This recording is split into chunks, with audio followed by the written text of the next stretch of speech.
Thank you. Welcome. Thank you, Brandy.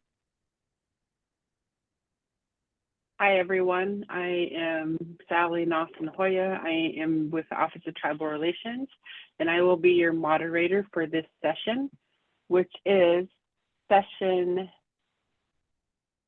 B, breakout session number 3, session B, Native American Inquiry. We have a couple of other moderators with us that will be assisting me, but as your main moderator, I'll be monitoring the chat box. If you have any questions, you can put them in the chat. We can get them answered at the end, or maybe if Heidi wants to answer them during the session. Also keeping track of time and letting everyone know that this session is being recorded. So with that, I will let OTR support staff introduce themselves in the Alliance, and then I will introduce our presenter.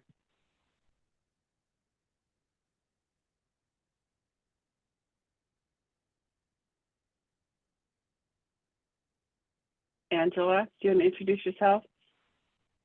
Yes, good afternoon. I am Angela Bay, OTR's administrative assistant, and I'm going to pass it over to Brandy. Good afternoon. I'm Brandy Otto. I work in the Office of Tribal Relations as well. And let me see, how about Mandy?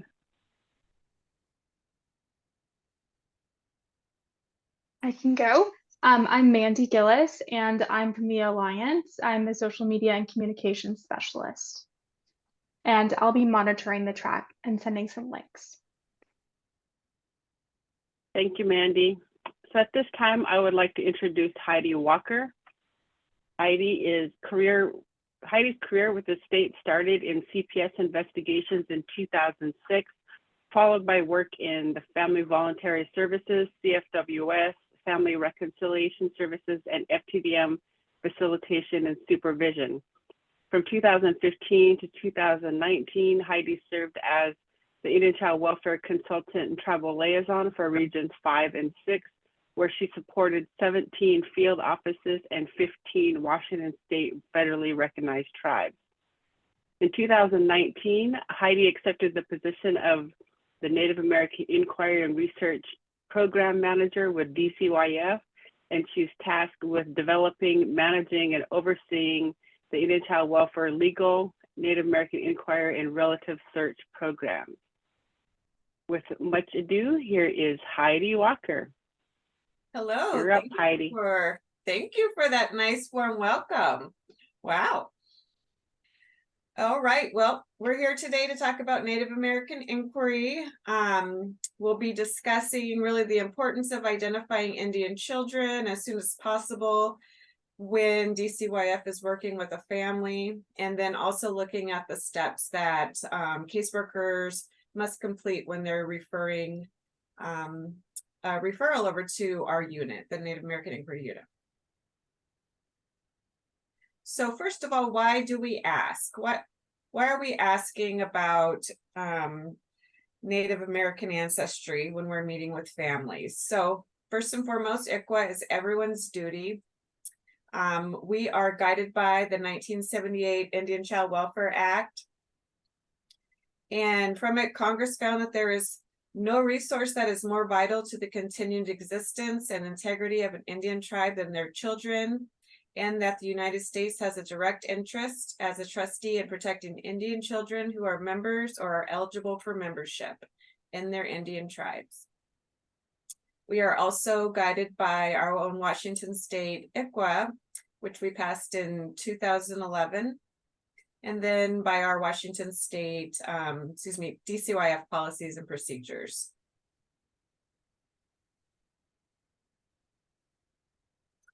So I just wanted to, I threw in this next slide just so we could all understand the definition of Indian child, the difference between the federal definition and our Washington State definition, which has been recently updated, I want to say within the last year or so.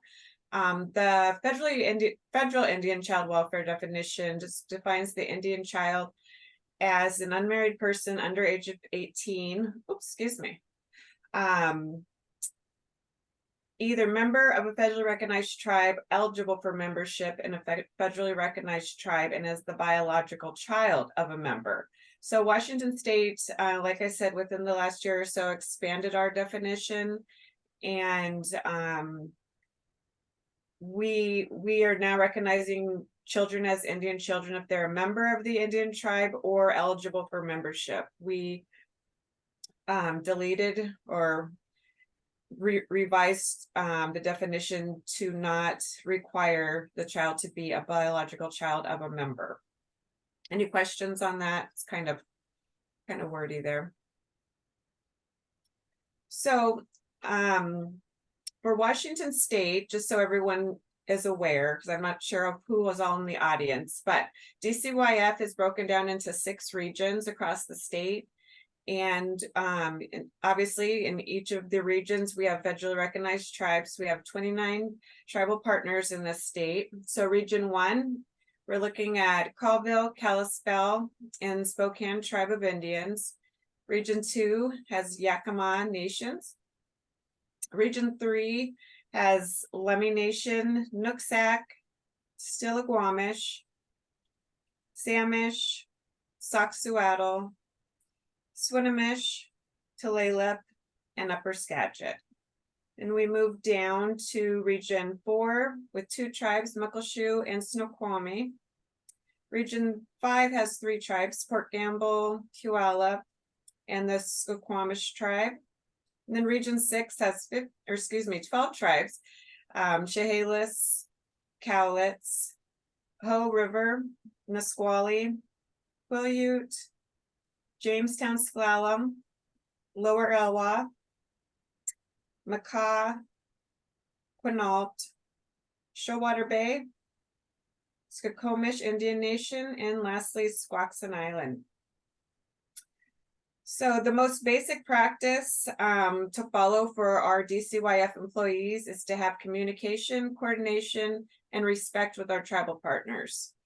Early identification of Indian children ensures that families get access to services, supports through their tribes as quick as possible, and that DCYF is complying both with federal and state ICWA.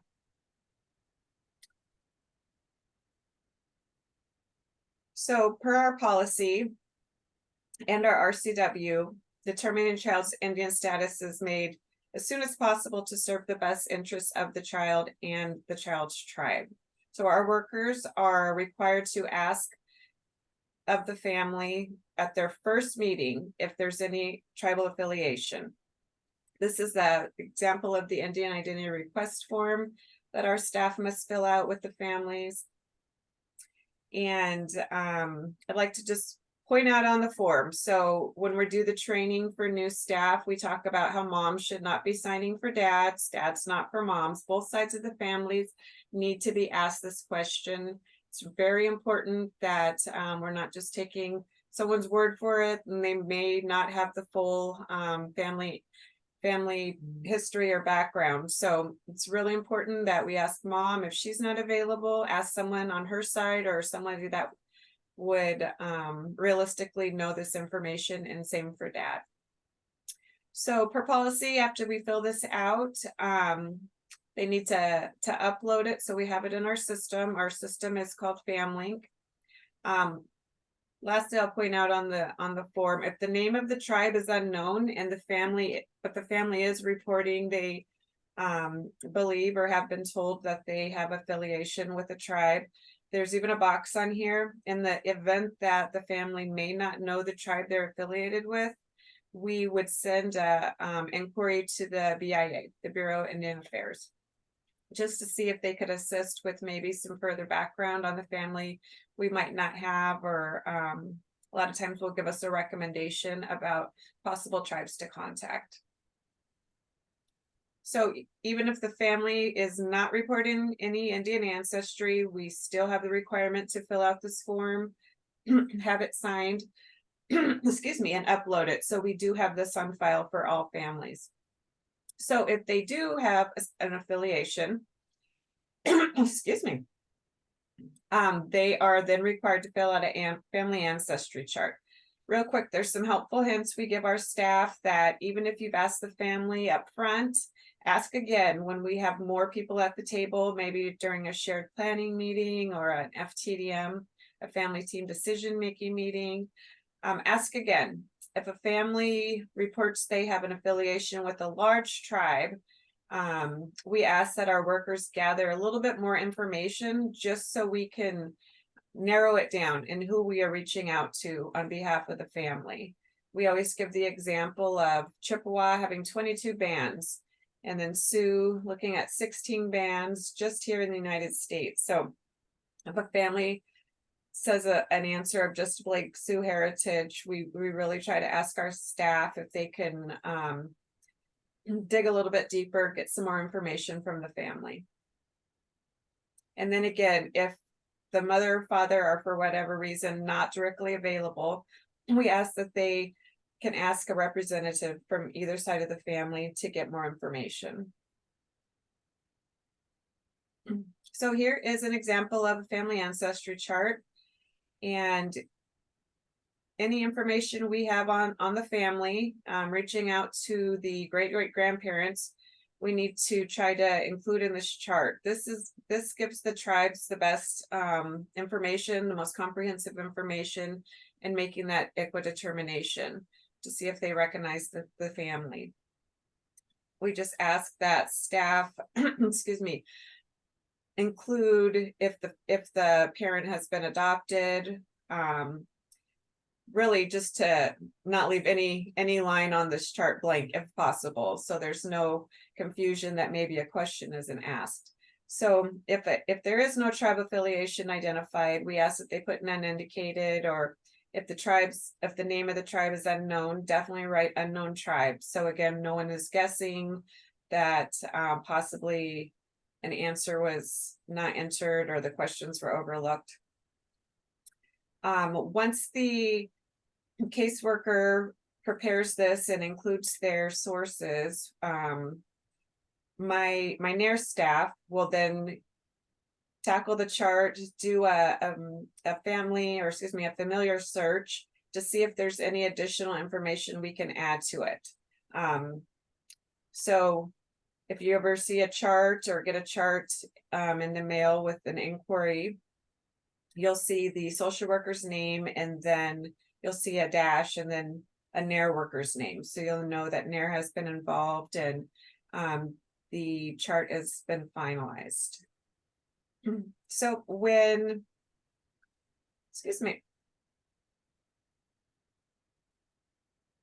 making the NAIR referral, it's just an email to us. We don't require the workers to go into a full-on referral form or anything. It's just let us know which kids you're wanting us to include in the search, and we will get that information off to the tribes.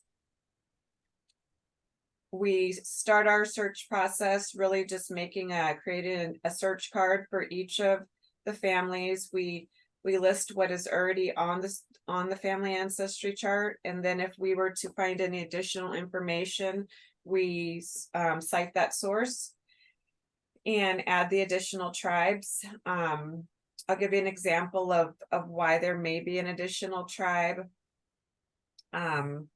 So in the course of our search, say we are looking at any of these search engines, typically Barcode or ACEs, which are both search engines or search databases that are used by the welfare office, the community service office. Say we are searching through records, trying to confirm names or birthdays in Barcode, and we come across the grandmother's enrollment card, a picture of it possibly uploaded, and the family did not necessarily report that information. ICWA requires us to identify and inform all tribes the family is affiliated with. So that being said, that new information would be reason to know for the department. We would need to add that to the ancestry chart, and then also request the social worker has a discussion with the family about this additional information. So there should be no surprises on which tribes are getting inquiry letters sent out on behalf of the family. So again, these are just a bunch of the search engines. We are using Department of Health, SIMS is the child support registry, ancestry.com. We look at Facebook and things like Ancestry, but not so much as a primary source, more so just to confirm if we aren't sure of someone's full name or their birthdays, or if they're possibly going by a nickname, and then we're not finding them in the birth records. So those are what we would call secondary sources. So this is a copy of the inquiry letter that goes out on behalf of each child that we're doing a search for. We're sending one out with a copy of the ancestry chart to each identified federally recognized tribe. We have to do this on behalf of each child. We don't send them as a sibling group, because we need answers directly from the tribe for each sibling.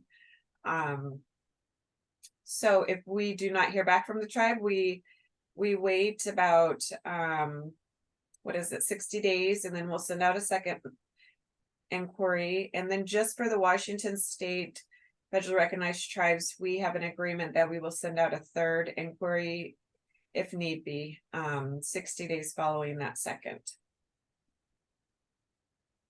And you'll see which number it is up there in the corner. So this is a form that should only be used by the NAIR staff. We have to maintain these records, our entry dates in FamLink, and any responses from the tribes. So I'll show you an example of what that looks like within our system. But first, let's look at the impacts of failing to send a NAIR referral, and really the extreme impacts that could affect the entire case. So if we don't have a referral and the tribes aren't involved, this could directly affect the appropriate and timely ICWA application. Anything from the tribes getting involved through concurrent jurisdiction, having their placement preference heard, the family failing to have active efforts throughout their case. All things we definitely need to avoid. We need to have the tribes involved from the beginning. We would never want to have to involve a tribe late. This could result in the continuance of a term trial, or even the overturning of a termination ruling. Without the tribes present and being informed, the court should not be accepting the parent's relinquishment. We could also end up vacating an adoption ruling if ICWA is not followed. Also, certain other things such as placement changes, unexpected, or even missed cultural and family connections, our failure to provide the family appropriate cultural services. When we're not involving tribes, possibly the family could be losing out on resources as far as education, healthcare, financial assistance. And then most importantly, we really could impact our relationships between Washington State and the federally recognized sovereign nations that we partner with. This is first and foremost, I believe, and we work very hard in Washington State to build, strengthen, and really maintain those relationships with the tribes across the United States. So who is it that determines eligibility? So only a tribe can determine the child's membership status. Put this on here because it's very important that everyone knows DCYF cannot make a determination if a child is or is not an Indian child. It's not up to LICWAC or the CASA or an AAG to make this determination. This is solely a determination of the child's tribe, and we need to respect that sovereign right of the tribe. So this is an example of our FamLink system. This is the ICW tab. So it'll be blank if there's no involvement yet, but each time we do an entry, these will be examples. So if the family reports to us that they have an affiliation with the Sherwood Valley Rancheria Pomo Indians, we would send that inquiry out. We would record the tribe's response. The tribe is saying this is non-ICWA. They do not recognize the family, so their involvement will be none. The second example, Suquamish, the tribe could respond, the child is eligible for membership, and so they would like to be a consultant. Also with Nisqually, we see that this time the tribe is saying the child is a member. They'd like to be a party to the case. If we have not heard back from a tribal partner, this fourth example, the person's status with the tribe, it will just remain unable to determine. And the tribal involvement will just stay as no reply until we hear back from the tribe. Every once in a while, we will hear back from maybe the Cherokee Nation or some of our other tribal partners saying that they cannot make a decision because they need more information. So until then, their answer will remain unable to determine. They will have no involvement with the case, but they usually lay out the additional information needed. And we try to find that and send it over quickly. And then lastly, this is really just for our workers to see that if we've sent out to Tulalip and there's no information as far as the person's status with the tribe or anything else, that means that we've probably just sent the inquiry recently and we haven't heard anything back yet. So we ask that workers kind of look at this screen maybe every week or so. They can always email us and ask us for the status on inquiries as well. Let's see.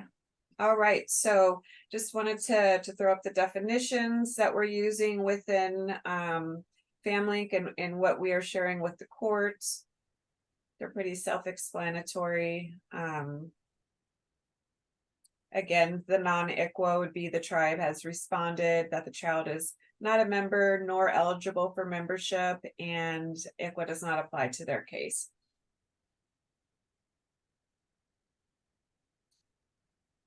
Also, the definitions of tribal involvement.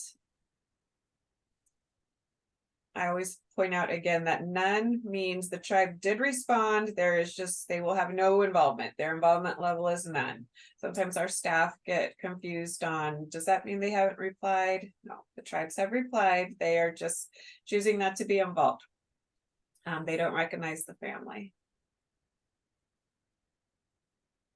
And then lastly, just wanted to share the data report for our inquiry team. I started managing the program back in 2019. So it's been interesting to see the number of referrals and completed searches we've done, numbers of inquiries we've sent out, and then our outcomes.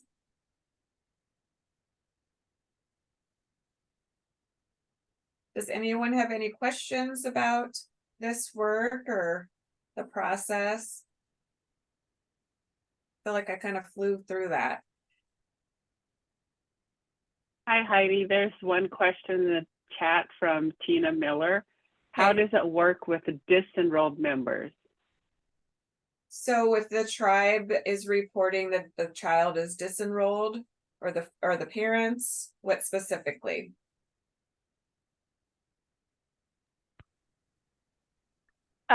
So if the child was a member of the tribe and then been disenrolled, are they still considered a member or considered non-native and you go a different process? So if a child is disenrolled, so ICWA is a political, or being an Indian child is a political term. I mean, the child is always going to be native. That's their race. ICWA just may no longer apply if they're not a member or eligible for membership with the tribe. Is that what you're asking? Yes, thank Okay, you. so if ICWA doesn't apply, then the department doesn't have that liberty or that legal right to reach out to the tribe and share information and treat the tribe as like the third parent in the case. If the parent wants that tribe involved in any capacity, they would need to sign a consent for us to reach out to them at that point. Mhm.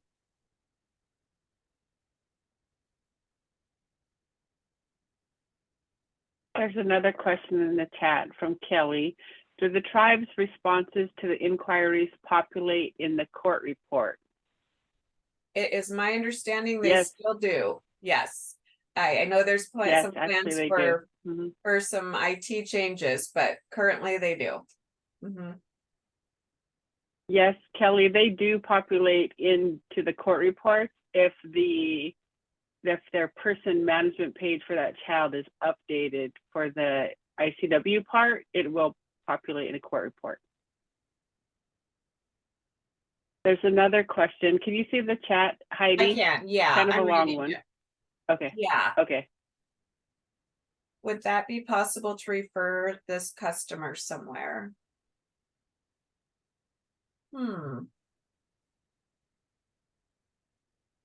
Are you asking if it's appropriate for you to refer them to our program, or just are you looking for a resource in general? This is for Teresa.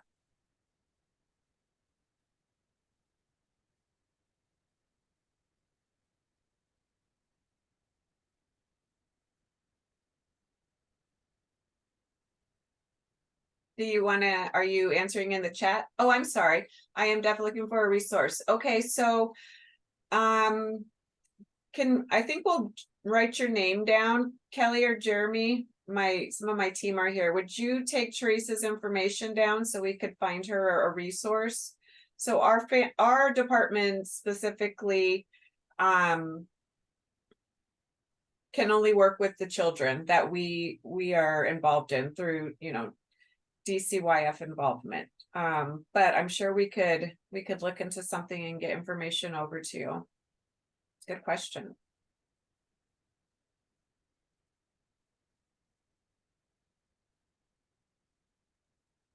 I have a question. This is Polo here. We have two daughters. They were both adopted.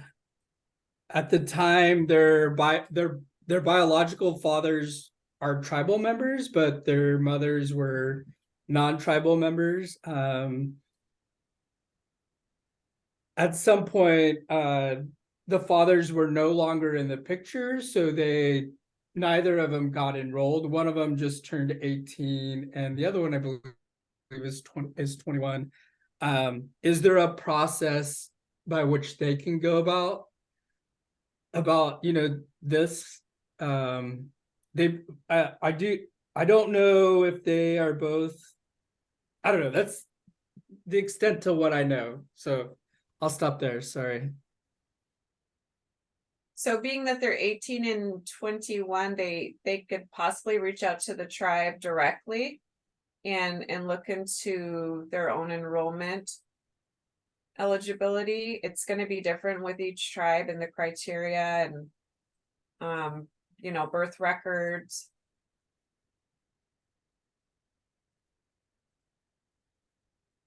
If this is case specific, then you could definitely contact me after the presentation.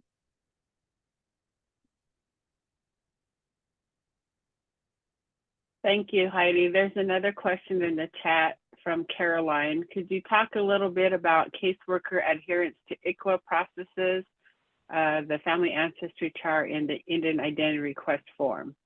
Sure. So caseworker adherence, meaning as far as what's required of them for compliance, or what specifically were you thinking? Yeah, Okay. thank you. Yes, so just in terms of caseworkers following the guidelines or kind of policies around this, yeah, what is that like? Do you feel a large proportion, a smaller proportion, yes. Okay, so these forms are required for each and every investigation. The form is to be signed and completed at that first visit with the parents. The worker has 10 days to make a referral over to our NARE unit to get this process started. I know during monthly reviews with supervisors, they're asking, has this been completed, and asking to see, not where's your proof or anything, but just asking, has this been completed and upload and file upload. Supervisors have access to that ICW tab that I showed you, and so do all the caseworkers. At FTVMs, this question about tribal affiliation is also asked. And then I know at court, this is asked on the record. So there's quite a few different kind of checks and balances to make sure that we are asking and definitely finding out if there's reason to know that the children could be Indian children. If they do make a referral over to the NARE unit, they are responsible for at least starting that ancestry chart. If they fill it out, minimally, we try to pick it up and take the search from there. It's a lot easier if the family is from Washington and have generations here in Washington. Our search engines pretty much can track anybody down from Washington. It's kind of those outside of the state, and especially California, births that are a little bit more tricky. Does that help? Yes, thank you so Okay. much. Mhm. Thank you, Heidi. Sure. Polo had his hand up. You have something else, Pollo? Sorry, I don't know how to say your name. Oh, thank you. It's Polo. No, she answered my question. Thank you, though. So I see Jill has a Okay. question. Let's see. Yes. Familial DNA allowed in ID process. So as far as enrollment in the specific tribe, or what is the question? Which process?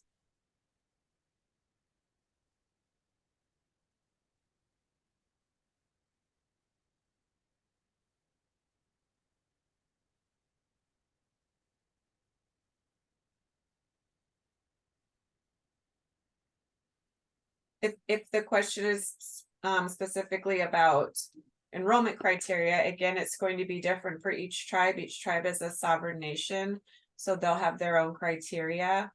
Oh, as in child's DNA shows a close relations to a tribal member. Let's see. I think if it would just be about, that would be more information to share with the tribe if you're seeking assistance with enrollment or trying to determine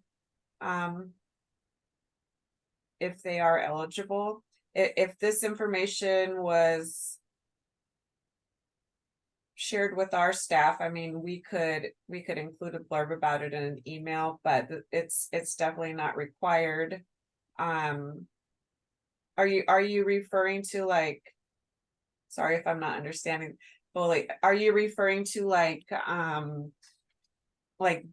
paternity having been established versus an alleged father?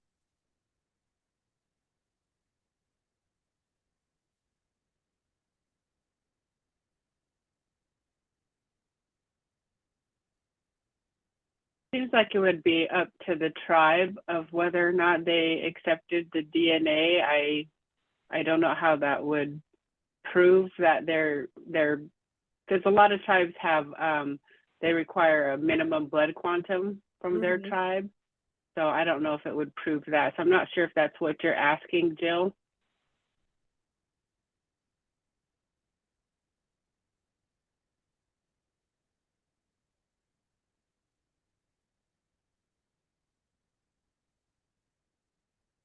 Okay, we have about 14 minutes left. Do we have any other questions from anybody?